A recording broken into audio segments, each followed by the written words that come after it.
here the Knicks have had this profound effect on the city and provided hope, but also the ability to dig deep and all the things that we learn.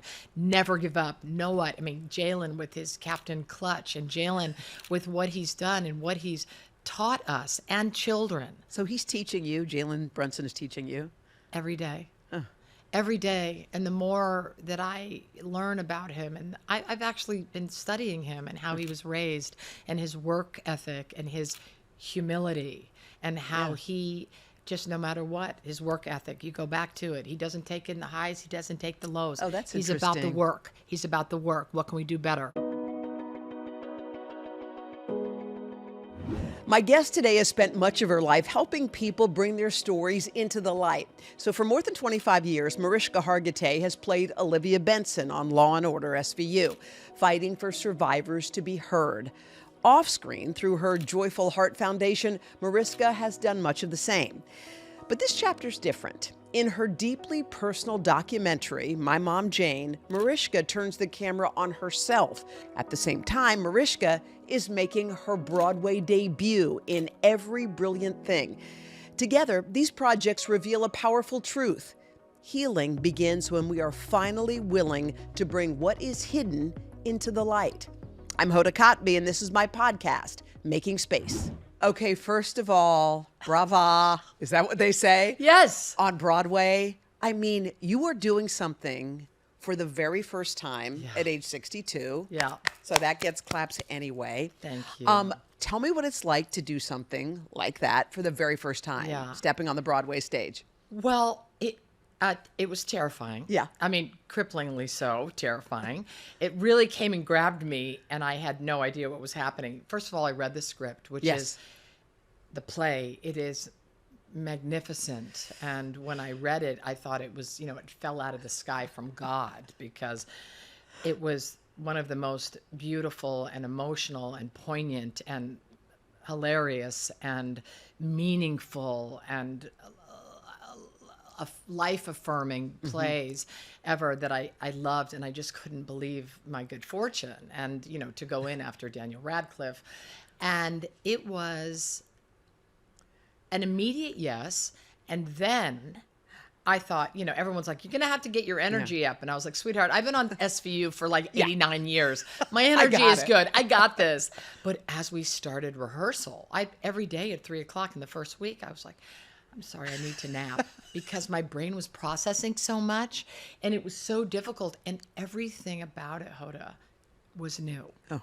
And yet, it was such an incredible thing, because talk about feel the fear and do it anyway. Yeah. And I keep saying to my kids, guys, we can do hard things. We can do hard things. And to get to the other side of it and then be in like euphoria, to be now, it is the most, I can't wait. I can't wait every night. I cannot wait to go on every night. The play is called Every Brilliant Thing, and it's about someone who starts off as a young child and goes into adulthood looking for things to make life worth living, basically, is what it nutshells into. So for people who at home, because I think when you're listening to this, you're thinking, I want to try something scared. I want to try it, but they already know me. I'm so good at thing A. I don't know how I'll do at thing B. Yeah. If I try it and flop, what if the headlines, even in my neighborhood, are, she couldn't do it, she couldn't handle it. She should stick to TV. There were Why all is those she- crazy Yes. headlines in my head. And that's the thing that has been, I just love life. I love getting older. Yeah. I love experience and wisdom and learning new things. And it was one of these things where SVU, obviously, it's been such an incredible journey. And then I made my film about my mom, also a new experience, directing a film for the first time. But, I do understand storytelling, but there was nothing new. There was nothing familiar about this. And so going into something, from here to here, that's what was terrifying. And yet, isn't that the point of it? And being brave and being courageous and to feel those feelings again and not know what's going to happen was so incredibly exciting, terrifying, yet exciting. And so now I really that's what I said to my kids. And Peter saw me, my husband, going, wow, she's making weird facial tics. This isn't good. I mean, I didn't sleep for 3 days before previews. Oh, wow. No, I even took an Ambien, which I don't take, and I still couldn't sleep. Just to show you the terror that was running through my By the way, veins. that's huge. It was huge.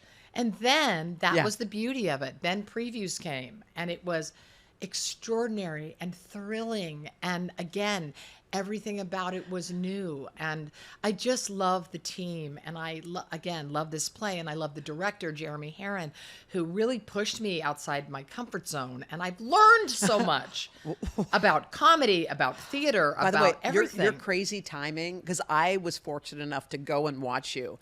And I came and sat. And for people who haven't yet seen it, it is a play where the audience participates, some unknowingly, some are like, wait, me? And how does that work? You're like selecting people who literally become part of the dialogue. Yes. It's no joke. At the beginning of the show. And here's the thing, though. This is what's so funny. We are selecting people as they come into the theater, finding types or who would be good, who fits what role, and we're casting it. And the other night, Ellen Burstyn, who's, an acting Of course. goddess Legend. of the Yes. century, she came and she could not believe. She goes, your cast was amazing. And she kept talking about the cast. And I go, no, it's a one-woman show. Those people are all, we cast them that night. She couldn't believe it. She thought that they were permanently part of the show. And I said, there can be no higher praise than that. That's like people are so amazing. extraordinary. And to get that experience, to connect with not only the entire audience, but with individuals that Amazing. way in such an intimate way also. It feels like you are cozy at home, and it's extraordinary. Has there ever been a time in your life where you needed a list, like the one you were compiling in the show? You needed every brilliant thing. Was there a time in your life that you felt like, I actually need to shift my gaze onto what's positive? Yes. There's actually science now about if we train ourselves in gratitude, if we train ourselves to look for the good, then the brain gets conditioned to look for the good. And so I have noticed such an incredible shift, really. And I'm a pretty positive person, but I have really noticed a shift in the way I see the world now and what I focus on. And there were many times in my life where I wasn't able to see those gifts, to see those beautiful, the kids call them like, glow ups or those moments in life where we go, but I do take in every little moment now in such a different way, because it's like you take these moments in a day and you file them and you hold them. And then at the end of the day, you're like, I had a glorious day. Look what happened today. Look at all these beautiful little moments that add up. Okay, what is your singular brilliant thing today on this random day? Today, well, my Knicks. My Knicks. By the way, they are your Knicks. They're my personal Knicks. But I think that, again, the Knicks, all of them, obviously Jalen, but the entire team has provided such profound inspiration to not only me, but to this entire city. And also the unifying effect in this time in our culture that is where the country is so divided that, we were hoping that our president would unify us, but here the Knicks have had this profound effect on the city and provided hope, but also the ability to dig deep and all the things that we learn. Never give up. Know what? I mean, Jalen with his captain clutch, and Jalen with what he's done and what he's taught us and children. So he's teaching you, Jalen Brunson is teaching you? Every day. Every day. And the more that I learn about him, and I've actually been studying him and how he was raised and his work ethic and his humility and how he just, no matter what, his work ethic, you go back to it. He doesn't take in the highs. He doesn't take the lows. Oh, that's He's interesting. about the work. He's about the work. What can we do better? What can we do better? So that's the philosophy? That's interesting. I didn't know that. It is. And, doing this play, again, because I am comfortable at SVU. Yes. Are there days that are very challenging and scenes that are challenging? Yes. And am I always trying to get better? Yes. But I have been doing it for a long time, and there is a certain amount of expertise. Yep. And with this play, there wasn't that expertise or certainly that experience. And so I'm a novice and I'm going into this new. And so I look at those things about, Billie Jean King, I had the good fortune of talking to her, and I've put up, in my dressing room, I have Billie Jean King and Lindsey Vonn and Jalen and Hamilton cast. And I think about what those people have taught me. And Billie Jean wrote one ball at a time. And you think about tennis, it's one ball at a time. And it's one moment at a time on stage. And if something doesn't go right or you don't, you just go, and we keep going. And I think about Jalen, it's the same thing. I think about all the Knicks. What did Lindsay teach you, Lindsey Vonn? So much. Tenacity, strength, the power of getting up again, resilience. I mean, she's my hero. She's the way she does it, the way her attitude, the clarity Jalen and Lindsay have. And, look, Federer and Nadal, Billy, I love that I'm calling them all by the first name, but these are my heroes. And I think that many athletes are my heroes. My dad was an athlete. Your dad was an athlete, too. And that mentality of we just work harder. We just work harder. Wow. I love, first of all, I'm just admiring the fact that you're such a student, because in everything, in human nature. Because I think people get to a certain point and say, well, I got this far and I seem to have done it well. And then they end up being the ones who spend time, giving advice all over the place. Yeah. It seems like you're someone who Teach me. Teach me. That's your deal. There's so much to learn. Yeah. And that's what's so exciting is the digging in deep. And, people have said, what's your favorite thing about this play? Yeah. And there are many, and there's a long list. Yeah. But I would say that one of my favorite things about the play, it has been a truly spiritual experience and a spiritual meditation to go into something every night and try to do it better and try to go deeper and also to be more free and also to have that intimate experience. I mean, it was profound for me the night you came because I know you and I love you, and there's people that you see and then you immediately feel emotional. And I watched you there and you're just crying. Yeah. And then it just, I'm empath. So I'm feeling you and I'm watching you take in the story. And then having you come up on stage and just our history and the kind of people we are, it was so deep for me. It was so profound for us. For us. I mean, I felt like I imploded because there was something about the joy in that room that you can't find. No. It's like you can't bottle it. No. For every person who had the privilege of sitting in that audience on that day, and probably the next day for the other audiences, but for us, I felt like we had this shared experience that was just for us on that day, watching you run through the theater, which I've never seen. I've gone to Broadway shows where high-fiving all the people in the middle, like I'm watching you sprint and you're like, I need a second. You drink your water. You're like, okay, I'm ready. And you get right back in. Yeah. And the way you're rolling with it when stuff's happening, the stuff you shout out that came just out of your soul. I know some of it was scripted, but some of it clearly was a beautiful experience. And then I started, you know how you said, well, you're studying Jalen. I was studying you, obviously, because that's what we do. We want to learn from the people we love. And your documentary, My Mom Jayne, was so revelatory in so many ways. And for as long as I've known you, I don't know that I knew the details of your life. I didn't know you were only 3 when your mom passed. I didn't know that you missed all of that. Yeah. I didn't know you paged through a baby book looking for where do I land in this family and seeing blank pages. And then I was thinking about your memories and what you had. So to lose someone you didn't know, what does that look like? How does that grieving process happen? I think it's I've always described it like a hole in my heart, like a yearning. But again, it was something that made me so sad. And you asked earlier, was there a time when I needed a list of brilliant things? Yes, there were many times, and there were many times when I was so sad and felt alone and untethered and not not attached. And, that's the most important thing we can give our children is attachment.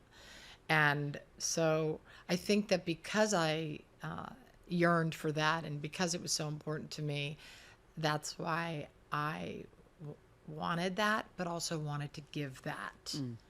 And so my, intimacy in friendships and in relationships was always maybe elevated because it was something I yearned for and craved. And now I just look at it as such an asset, right? To live deeper in the human experience. And, to go back to the play for a second and to be in a theater and to be in a storytelling environment, which has gone on for thousands of years, but to be in community in that way and in that healing space, in that theater, which is 999 people, it's almost 1,000 people, and yet it feels like a living room because it's so vulnerable, it's so intimate, it's so funny, it's so human, but that is an extraordinary and very powerful feeling. That line where it says, when a group of people can become a choir. Oh. One of my favorite lines in the play. That's so beautiful. Yeah. Oh. So when you talk about growing up without a mom, who was the person? I know your dad was such a huge influence in your life, but was your dad your mom too, or did you have someone else? I had a stepmom, Yeah. and she was wonderful.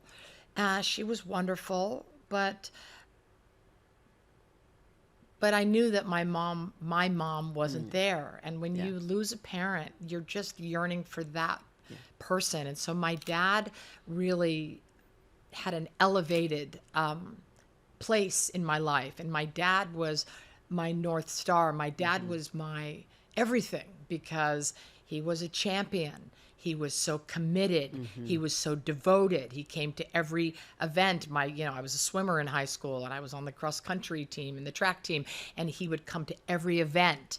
And so he taught me gymnastics. He was just so present, and he championed me in every way. And I wanted to be like him. And he had this huge heart, even though he was Mr. America and Mr. Universe and all that. I always think that his biggest muscle was his heart, truly. Oof, that's beautiful. Yeah.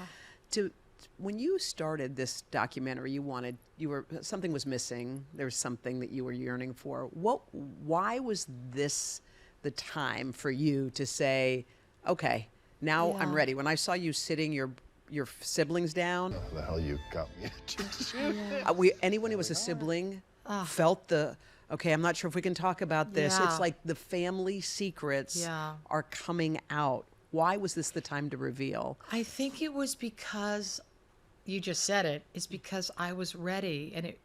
And it also felt empowering to not carry it anymore. And because I'd been living in shame and living in this secret of not feeling good enough or, not being able to connect with my mom or being embarrassed by her career or being, embarrassed by the fact that she was a sex symbol and then being so angry at her for, as I say in the film, leaving me in a mess, leaving me not knowing, who my father was and leaving me in the secret. And as I worked through that for many years in therapy and sort of came to the understanding that not only, yes, I had a different biological father, but the one that I had was even more extraordinary, that Mickey was even more extraordinary. And I already knew he was extraordinary than I even imagined. But not only that, realizing that Nelson, my biological father, also did the right thing, and realizing all this, stuff that I had put on my mom, she was extraordinary. And so at the end of the day, I realized that all these people were doing the most loving thing, and everything that I thought, my abandonment, my unworthiness, my shame, all this stuff was misguided and young. Right. And so I felt so grateful to go, wow, oh my gosh, I want to share this with everyone. And I owe it to myself not to carry the secret. And it is only the most empowering thing to do. Wow. Is to be authentic. The most empowering thing we can do is to be ourselves and our best self. The most brave thing to do is to be ourselves. And so I realized I had nothing to hide.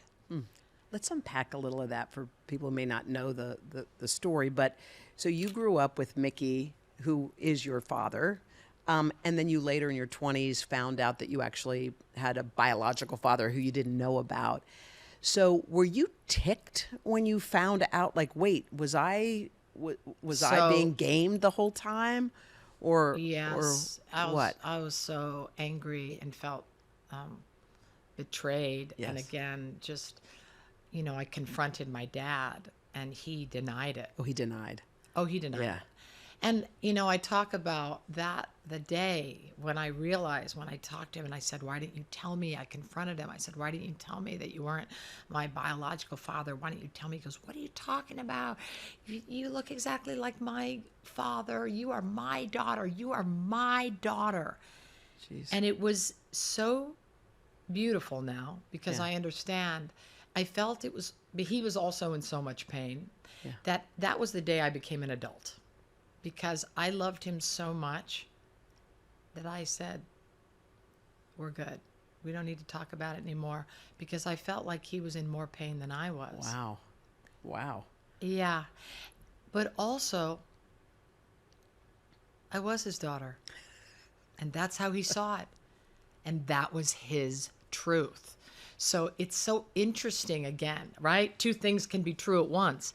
It was extraordinary, but I'm the one that had to learn that, not him. I'm the one that had to learn that. Wow. And when I talked to Nelson, they had an understanding. Nelson, my biological father, had said, my dad, Mickey, said to Nelson, you don't have to tell me who the father of this baby was, because Mickey knew.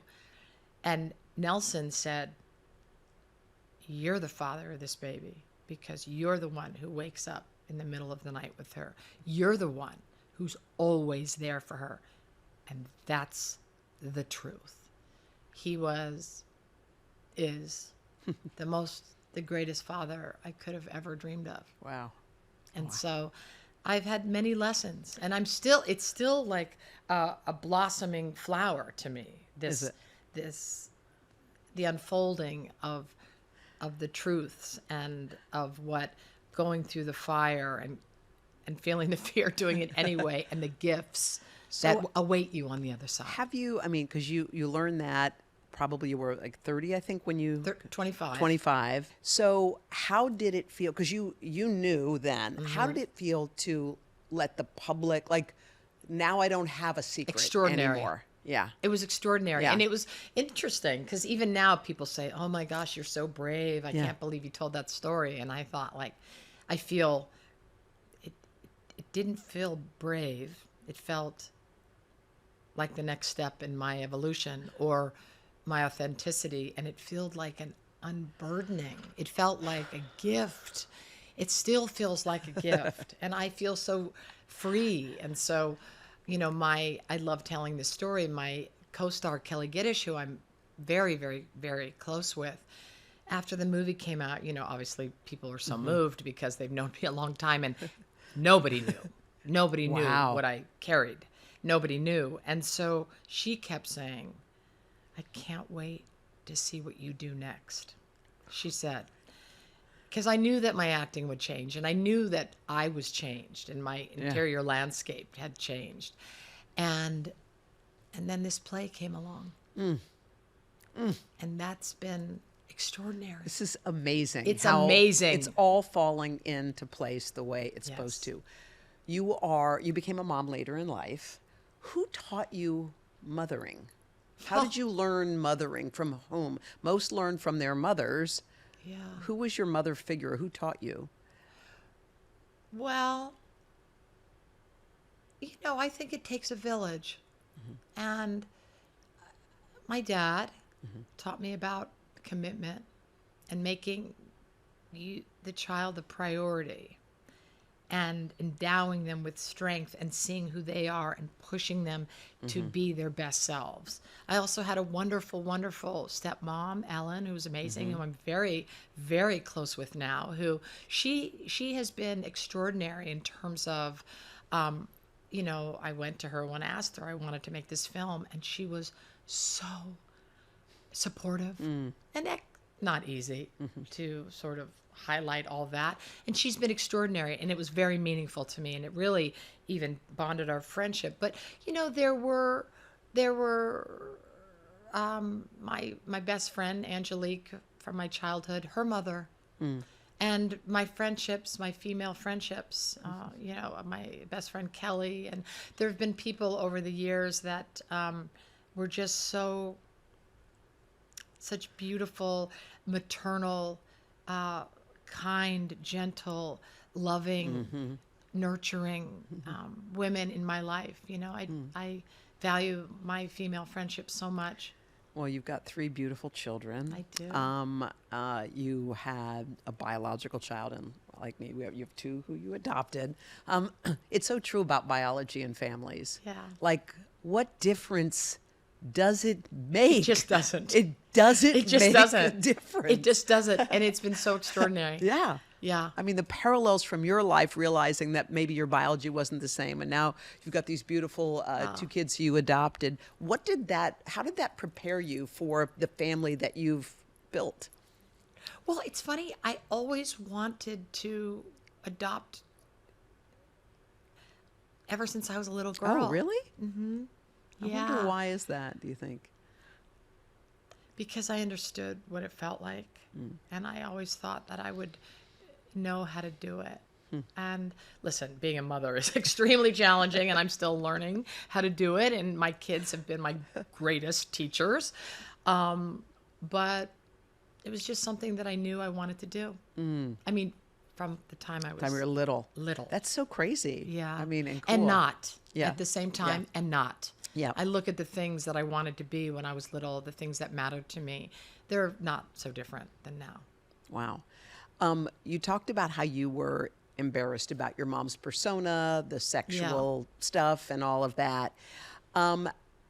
Did you consciously, as you were going down your professional road, say, I am not doing anything like that?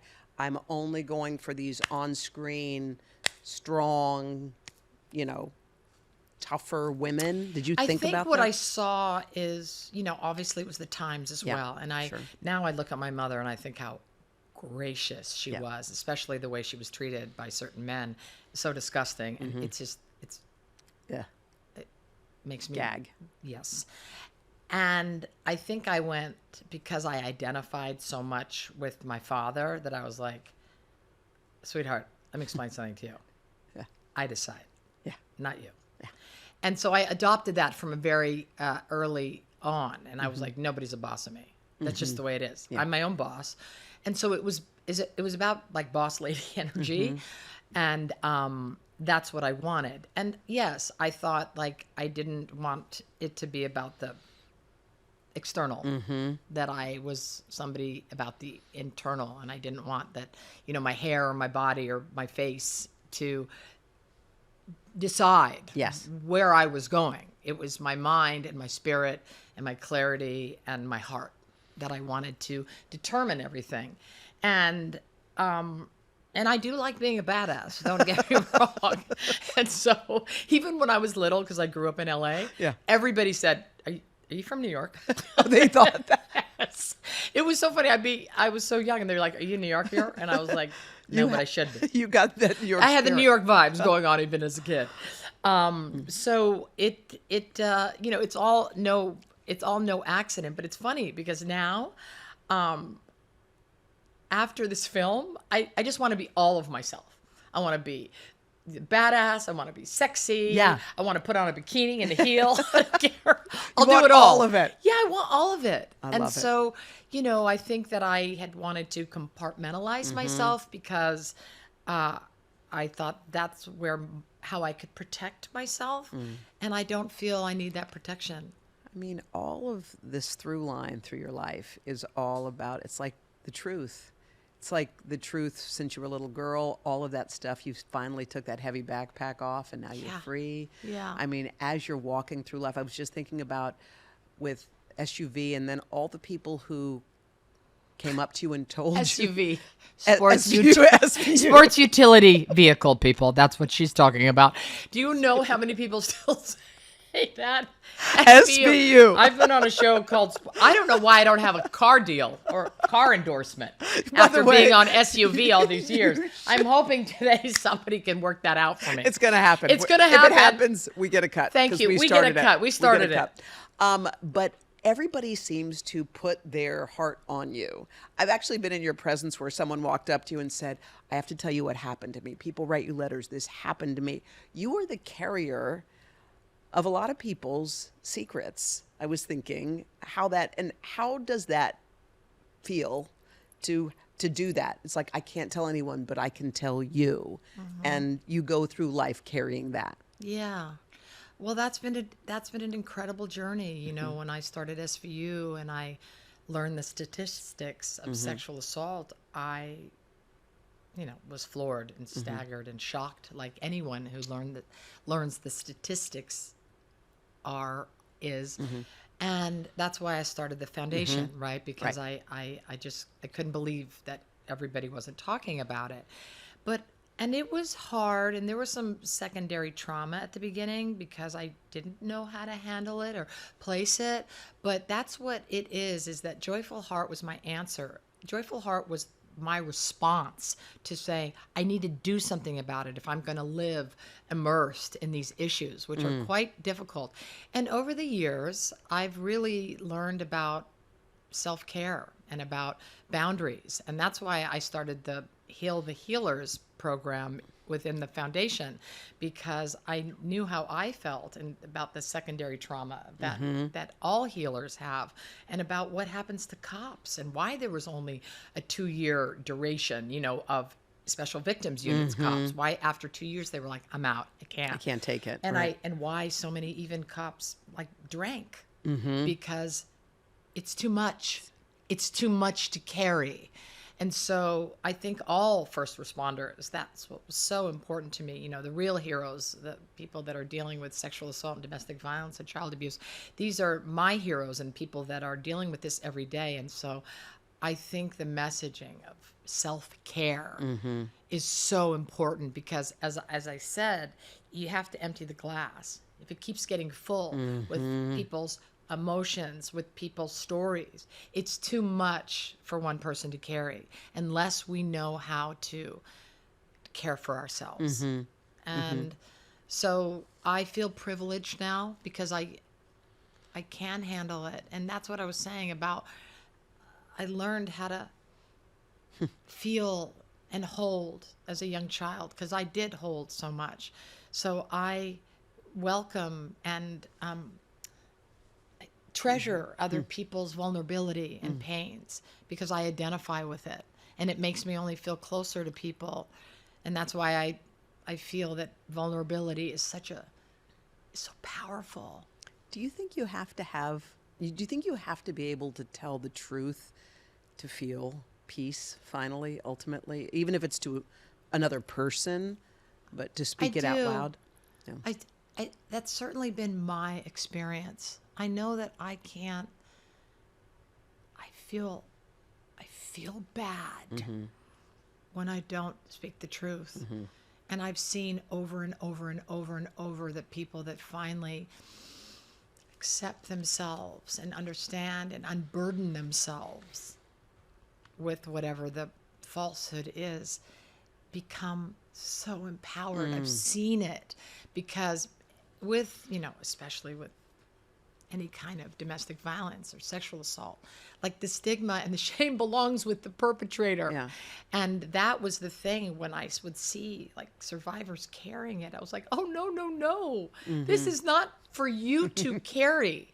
This is something that was done to you. It does not define you. And it happened to you. And it happened to me. You. And I love how you framed it. You were saying something like, because you hadn't shared it, but I like how you said something like, I dealt with it the way I needed to at the time. Yes. It's no shame to No say, shame. why didn't you talk about it? It's like, I was getting through. It. But listen, you asked me, why was I ready now to talk about my dad? I'm 62.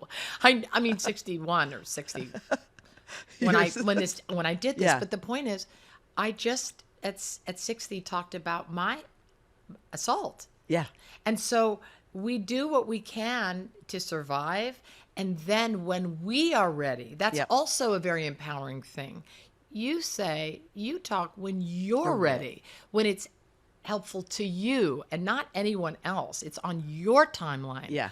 And that's an extraordinary feeling. But when you are ready and you unburden yourself, pretty extraordinarily powerful. Again, you talked about your dad so much. Oh. Your dad passed away of multiple myeloma.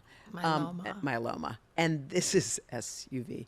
This is, we'll get it right eventually. Either way, we know what we're talking about. But he passed away, and this is something in true Mariska fashion. You're like, and now we're going to talk about it.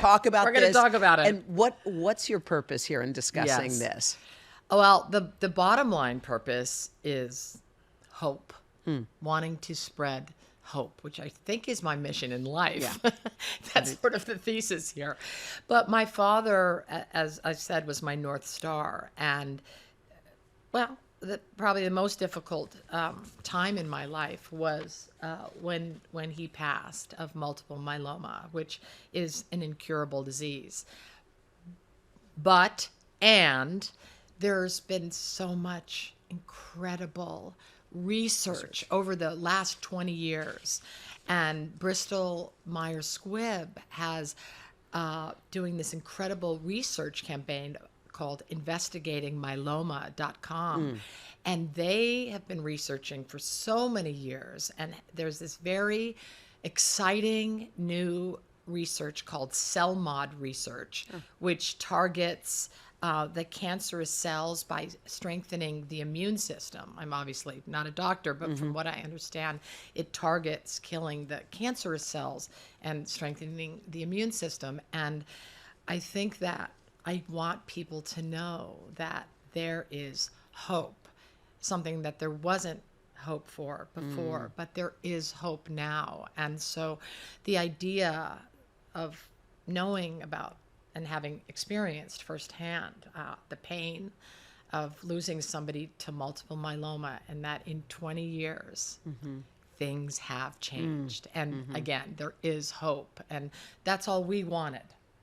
And we didn't have that. And even though my father, went through it with such elegance, with such grace. And he was like, well, we're going to deal with it. And he, so beautifully never accepted it and was truly heroic with the way he dealt with it.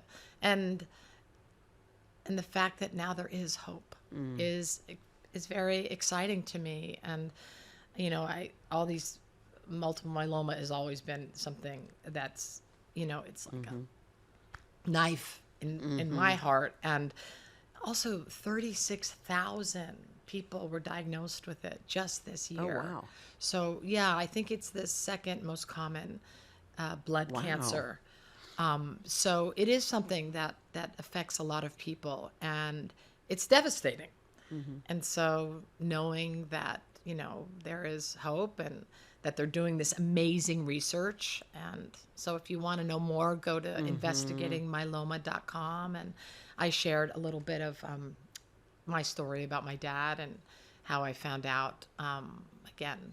So I love this chapter that you're in your life. Me I too. mean, everything is healing. Everything is hope. Everything is trying new things. Everything's about the truth. I mean, it's so inspiring because I think people think I am who I am. This is who I always have been. I've Yeah. kept secrets.